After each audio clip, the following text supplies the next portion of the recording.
Joaquin Espinal.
ng lugar na paglalagyan po natin ng ating mga bees.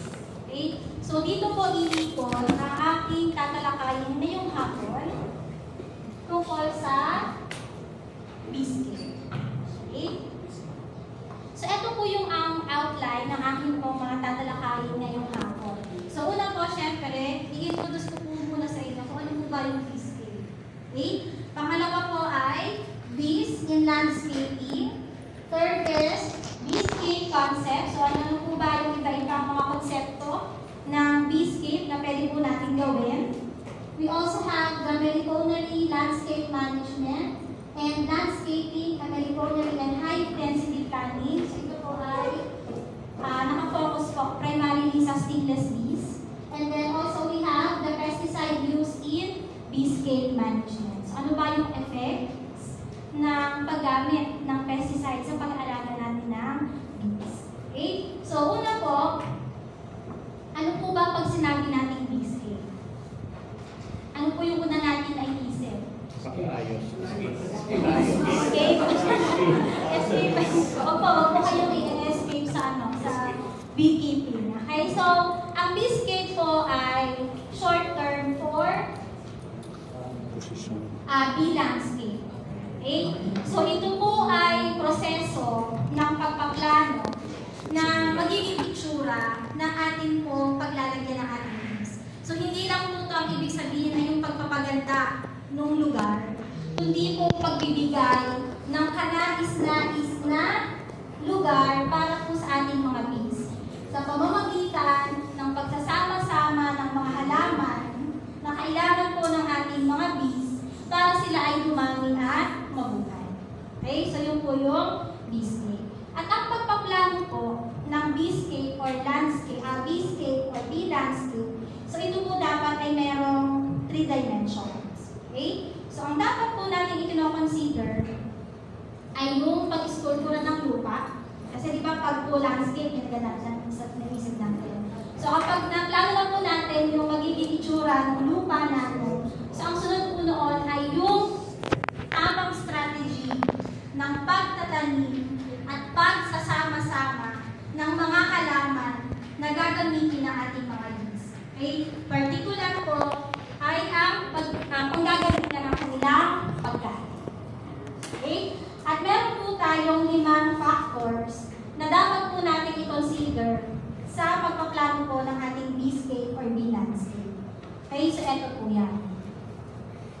Okay? Ang una po is the flight range of the colonies. So, dapat po alam natin yung species, di ba, ng bees na alagaan natin. So, dapat alam natin kung gaano kalayo yung kayang lipatin or lakbayin ng ating mga bees para makarating sila doon sa kanilang pagkain at makabalik sa kanilang colonies or doon sa hive. Kasi di ba po, kapag mas malayo ang pupuntahan nila at kukuhanin ng pagkain, mas marami silang makakonsume na energy. At kapag ganun po, so sabi ko na yung mamaya, pag ganun po, ang nangyayari is para ma-replenish yung na-exert nila na energy, so ang ginagamit nila yung kanilang stored na honey. Okay? Pangalawa po ay yung mga halaman na magbibigay sa kanila ng yung mga halaman na magbibigay sa kanila ng kanilang mga pangangailangan. Okay? So, syempre, number 1 po, kaya tayo magtatanim ng mga halaman na kailangan ng ating mga bees ay di para mag-serve as kanilang pagkain. Okay? At magbibigay din sa kanila ng protection. Number 3 po na dapat din natin i-consider ay yung daungan o yung lapagan ng mga pagkain ng ating mga bees. Lalo na po sa panahon na kailangan nila ng dagdag or supplemented na pagkain. Katulad po kapag po tag-ulan na hindi sila nakakalabas ng kanilang hive. Okay? And then, ang pang-apat po ay kailangan mabibigyan din po natin sila ng tirahan or bahay. Okay? So, di ba po yung ating mga hives, di ba po may lalagyan natin siya ng shed.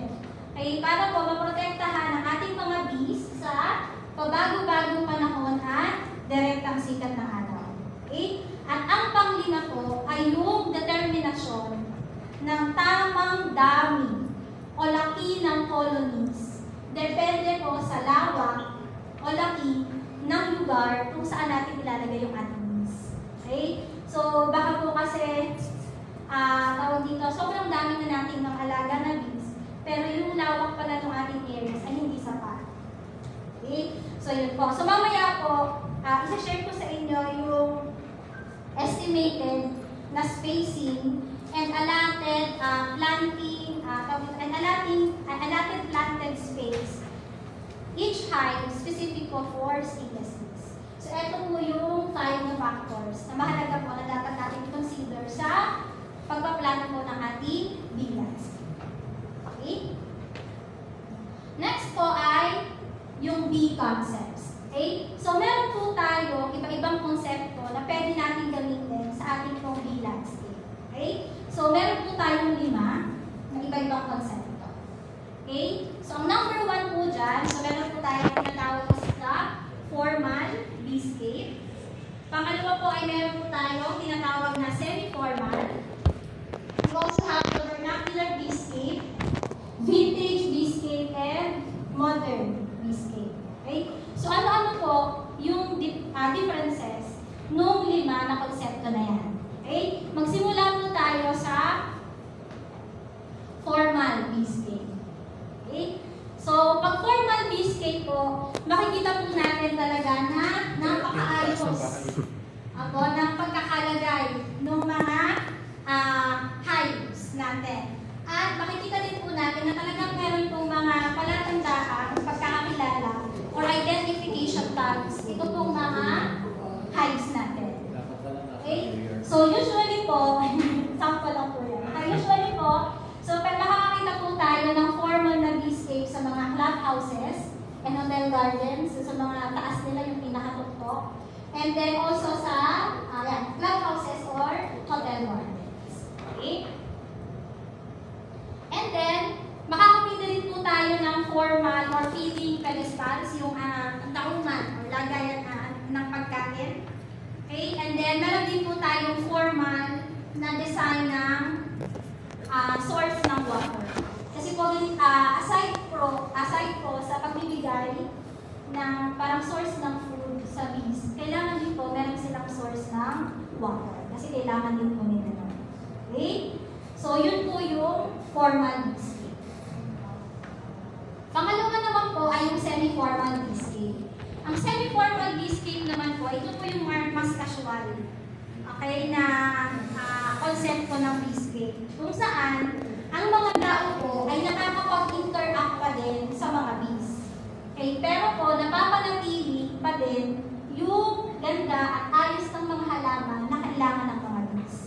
So, kalimitan po, pwede tayo maglagay o makikita natin ang semi-formal beescape sa mga public parks and residential community halls at sa residential common areas.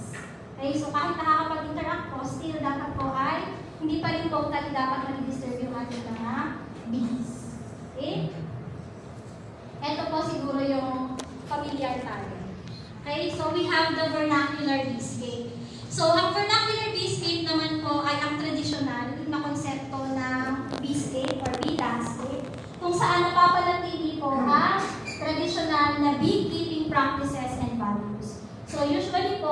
ito po ang ganitong konsepto ng B-scape ay makikita po natin sa mga localized bee farms and traditional meliponaries. Okay, so ito po. Okay, at isa po sa main feature ng vernacular B-scape po ay ang paggamit ng mga bagay o materyales na madami or madaling makita doon po sa ating lugar. Ay katulad ng tawa ng kawayan, nipa, yung mga ganyan. Ano po yung madami na materyales? Yun po yung ginagamit natin sa paggawa po ng mga kailangan mula sa ating tawag dito doon sa ating farm. Okay? So, ayan. Sunod po ay ito, vintage B-scape. So, ito naman po, ang main feature po nito ay gumagamit po ng log hive or hive na gawa po sa troso or sa kahoy. Tapos po, yung pinaka-tuktok po or yung bubong ay naka-hugis cone po or apa. Okay, so yun po yung sa vintage B-scape. At ang huli naman po ay yung modern B-scape. Ang modern B-scape naman po, dito po ay makikita natin ito kalimitan doon sa mga kulog, yung mga talikop na lugar, katulad ng greenhouse or yung mga sheds. Okay? So, ayan po. Ganun po natin. Okay pa? Condominium. Apa. Yun, condo. Ito ba? Ito. Sa baba. Di ba? Pwede po natin ganan. So, yun po yung mga limang iba-ibang concept po. Na pwede nyo po, kayo po yung mag-decide sa inyong sarili-sarili mga farm. Kung ano po yung gusto nyo. Kayo na maging concept. Okay? So, ayan po, yung ating mga iba-ibang concept po. Okay. Next naman po ay meliponary landscape management. Okay? So, sabi po, para daw po makakuha tayo ng insight at para mas maintindihan natin kung ano ba yung tama pagmamanage ng ating meliponary, specifically yung landscape. So, dapat daw po natin maintindihan muna yung interaction natin as humans. Saan? Saan po na nakikipag-interact? Pag po tayo nag-beekeeping? Sa nature, part po ng nature, specific ay sa bees, at saka po sa plants. Okay. So, di ba, sila pong dalawa, hindi po natin sila nakakausap. Pag tinanong natin sila, hindi sila sumasagot. Di ba po? So, dapat maintindihan natin yung mga non-verbal communication na gusto nilang sabihin sa atin as beekeepers. Okay? So, eto po siya. Okay. So, sa human-bee-plant interactions, so meron po tayong tinatawag na bee-to-bee communication. We also have the bee-to-plants communication, plants-to-bee communication, humans-to-bee communication via plants, and bee-to-human communication. Okay. So, ano po yung kasama dyan sa limang mga communications na yan or interactions na yan? Okay? So, mag-start po tayo sa B2B communication. Okay? So, nagkakaroon po ng B2B communication by means of external pheromones, okay? Such as the trail and the scents. We also have the internal or within hive pheromones from individual development levels, the genetic load and experience. They also have yung vibrations as part of their communication, as well as sound, particularly buzzing or physical waves. So yung mga bees po, nag-iwan sila ng trail. Kayo parang mga droplets, na parang siya po yung magiging tanda ng daan kung saan sila makakita ng pagkain. Okay? So naglalabas po at nag-iiwan ang bees ng trail. Or pwedeng scent din po. Okay, scent or amoy. Doon sa daan kung saan sila nakakita ng pagkain. Para po, yun din yung susundan ng ibang mga bees para makita rin niya yung pagkain. So, ang gagawin po, halimbawa, si isang bee nakakita ng pagkain. So, mag-iwan po siya ng trail, yun yung palatandaan na ito yung way para makakuha ng bees ng pagkain. Tapos po, pagpasok niya dun sa hive, ang gagawin niya po, ipapagaspas niya ng maigi yung kanyang wings, yung tinatawag as bee's buzz. Okay, para po yun yung maintindihan ng bee, ay, ganito kaya siya po, ganito yung wings niya. Tsaka po yung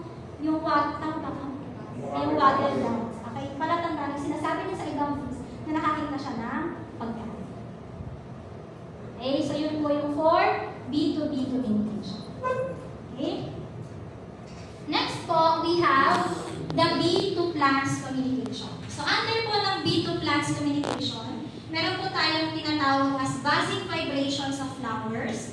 We also have the pitching buds for phloem production.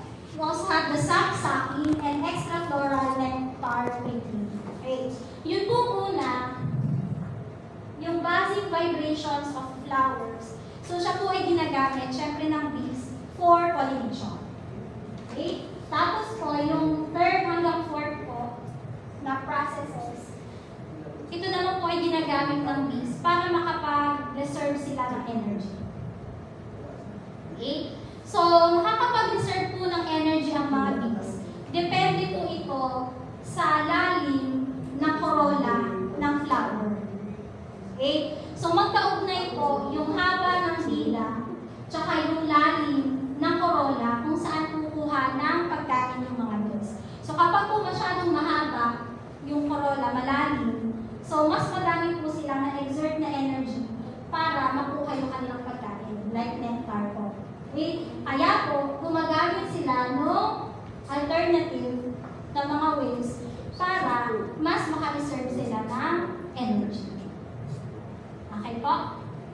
Okay, so yun po yung sa B2 plants communication. Okay. Next po, we have the plants to be communication.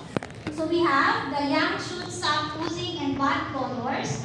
We have the flower colors, aromatic scents such as floral and resin, and we have the extra floral nectarines flow. Ito naman po, na plants to be communication, ang main purpose lang naman po nito is for the flowers to attract pollinating insects. And one of those is the bees. Okay po? So yung po yung plants to be communication.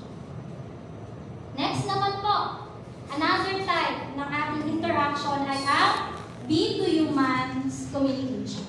Okay? So number one po dyan, we have the alarm pheromones na pwede po maging sign ng attack convergence. Naandyan din po yung abscondment, honey production, and so on.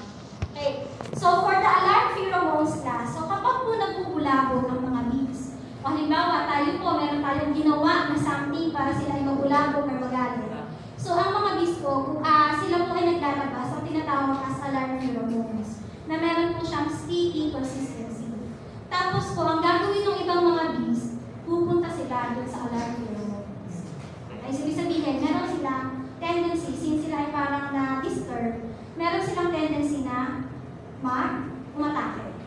Okay? So tayo po as beekeepers, yung mga ganong signs, dapat po alam natin. Kaya para po, alam natin na pag ganun yung behavior ng mga bees, kailangan na natin lumayo sa kanila. Okay? Number 2 po is abscondment. So na-discuss din naman po na ni Ma'am Shet kanina yung abscondment. So ang abscondment po ay yung paglayas ng mga bees doon sa hive. Na kalimitan po, nangyayari to kapag very overwhelmed na or napakadami na po parasitic pests yung hive. Okay? So, ginagawa po ito ng bees, yung abscondment. Ito po ay parang nagsaserve as survival tactic nila para ma-preserve po nila yung kanilang superorganism. Okay? So, kaya po pag nakikita na natin na nag-abscond, na lumalayas na yung tawag dito, yung mga bees, so, pwede po tayong maghanda ng alternative na container as standby for possible migration. Okay? Next po, honey production. Okay? Kapag ang mga bees po, lahat ng conditions ay very favorable sa kanila, tayo po mga beekeepers, kaya niya po tayong bigyan ng unlimited na honey. Okay? Yun yung tinatawag natin as honey flow. Basta po, very favorable sa kanila lahat ng conditions na kailangan nila.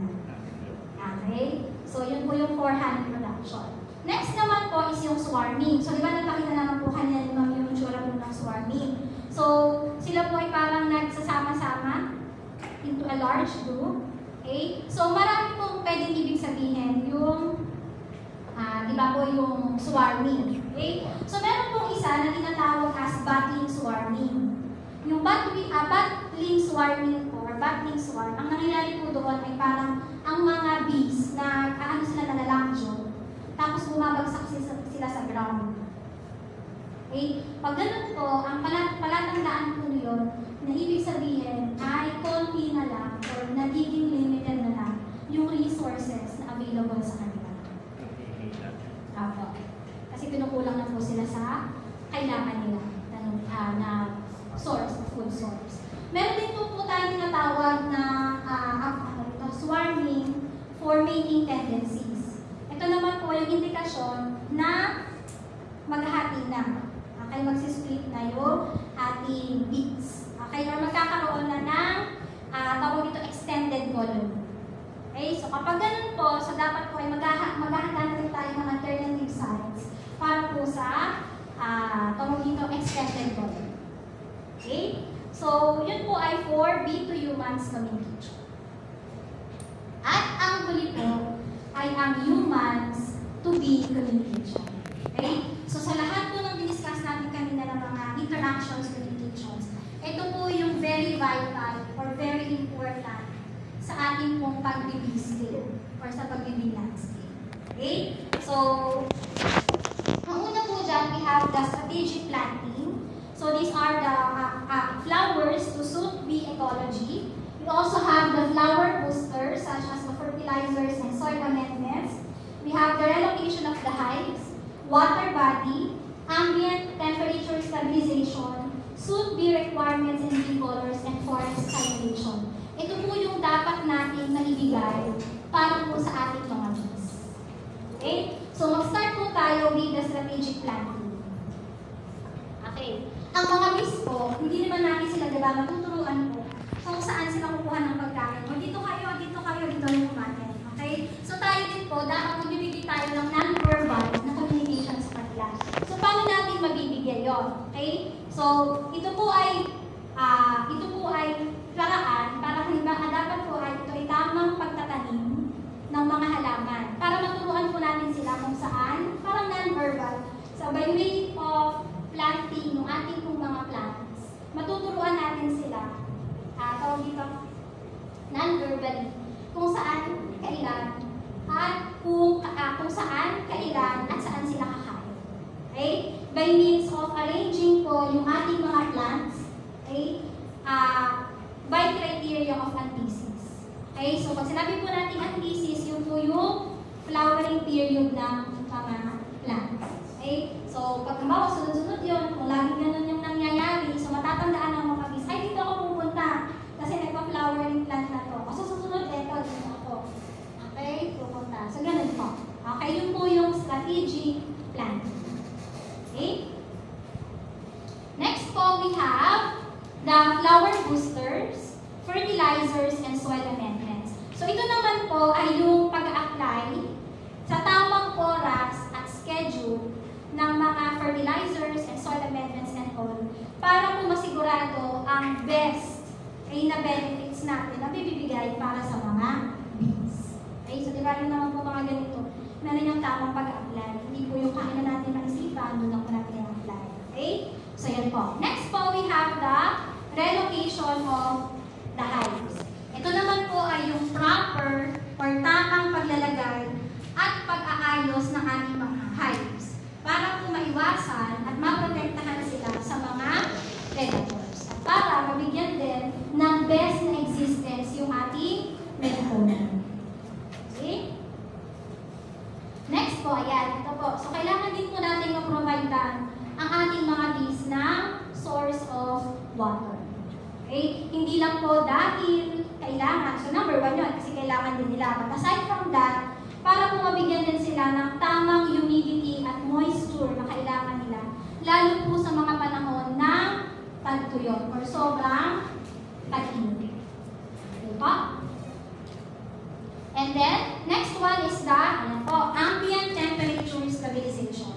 So, dapat po, meron din po ang ating mga bees ng bahay o silungan na magpoprotekta sa kanila para sa pabago-bagong panahon again at sa direktang sikat ng araw. Okay? So, ayan. So, dapat po ay meron tayong mga tuitions. And, ang next po, ito po yung second to the last na requirement. So, we have the suit bee requirements and bee colors. So, dapat po na, ang number one natin din kasi, isa dapat po sa, na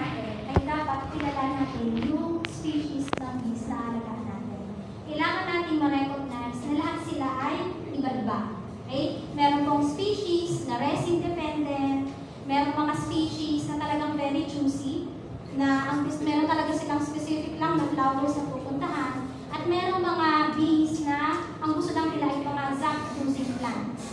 Kaya so dapat kilala natin yung mga bees, ano yung specific na gusto nila ng mga plants na yun yung pwede natin itanim.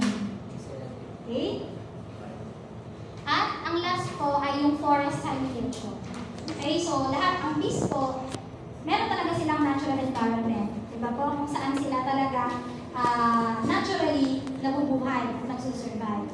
So dapat po, kung tayo po mag-put up ng ating bee farm, halimbawa sa urban and sub-urban scenarios or areas, dapat po mabibigyan pa rin natin yung mga bees ng natural environment na nakasanayan nila o yung kailangan nila. Okay po? So yun po yung for the human to be communication. Okay po? Malinaw po tayo dito. Ano po? Pattern po. Okay. Next po we have, ito po ay sa ano naman na, sa stainless bees po tayo. Landscaping, Americanary, and high density planting. Okay? So sabi daw po, ang bee daw, stainless bee in particular, mag-visit daw ng 100 million flowers para makapag-produce ng 100 grams ng honey. Okay? And then, sa isang forage flight, sa isang alis nila, kailangan nilang makapunta sa half a dozen ng flowers. Okay? Para makuha nila, mabusog sila, makuha nila yung tamang amount ng tawag dito na nectar, for example, para yung feel nila, yung parang busog sila. Okay? Bago sila bumalik doon sa kanilang colonies. Okay? And ito po, we have to take note that the farther the forest destination, more energy is being used by the bees. Okay? And in order for this used energy to be replenished, they have to consume the stored energy, the stored honey. That's why we have to make sure that the forage source or the food source is as close to the hives as possible. Para po, mas kaunti yung kanilang na-exert na energy.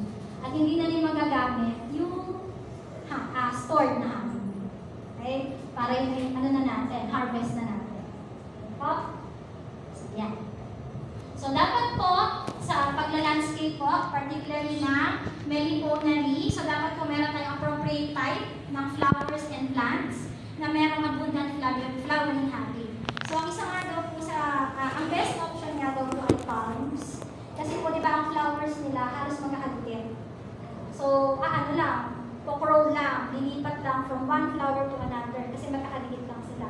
Hindi yung katulad pag malalayo na mas mag-exert sila ng mas malaki o mataas na energy. Okay?